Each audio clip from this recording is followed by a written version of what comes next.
Et maintenant, revenons-en à ce qu'il dit des femmes. Dieu a bien créé la femme pour devenir la compagne de l'homme. Elle est différente, mais notre égale. Notre égale? Nous nous payons des femmes. Nous les nourrissons, nous les habillons, nous les utilisons, nous les congédions.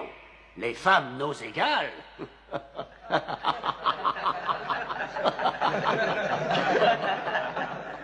Quand Dieu a créé l'homme, il a conçu un mâle et une femelle. Amra, je te demande de respecter en toute femme le ventre qui t'a porté. Pourquoi tes 300 dieux ont-ils la langue si liée, alors qu'un Dieu unique a une telle éloquence? Dieu nous a déjà parlé par le passé, en s'adressant à Abraham, à Noé, à Moïse et à Jésus-Christ. Pourquoi être surpris quand Dieu s'adresse à nous par l'intermédiaire de Mahomet? Qui t'a appris ces noms? Ils sont tous mentionnés dans le Coran. J'ai connu Mahomet à l'époque où il gardait ses moutons. Et nous savons que le Christ était charpentier. Les paroles du Christ et les paroles de Mahomet sont semblables aux deux rayons d'une même lampe. Il te mente. Il renie le Christ. Toi-même, tu adores 3 dieux, dit-on. Le Père, le Fils et le Saint-Esprit. Qu'as-tu à dire du Christ? Ils disent que Dieu ne peut avoir de fils. Le Christ n'est pas le Fils de Dieu. Parle-moi du Christ. Eh bien, nous disons du Christ ce que le prophète nous a enseigné. Dieu a insufflé le Saint-Esprit dans le ventre d'une vierge appelée Marie qui a conçu le Christ, l'apôtre de Dieu.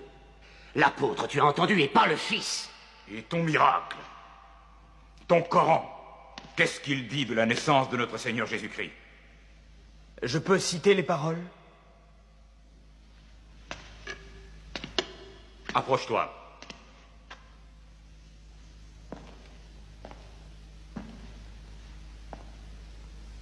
Au nom de Dieu clément et miséricordieux.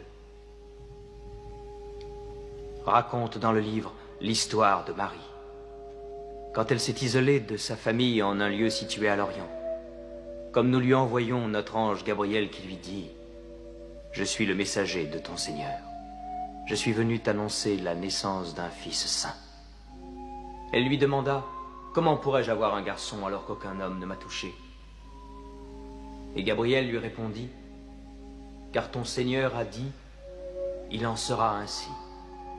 Nous ferons de ce garçon un signe pour les hommes et une grâce émanant de nous. L'affaire est décidée. »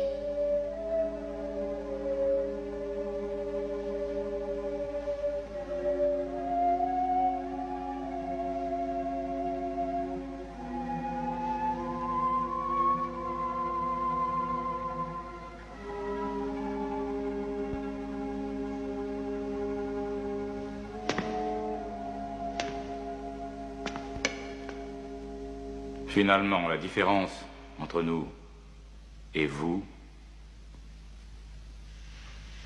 n'est pas plus large que cette ligne.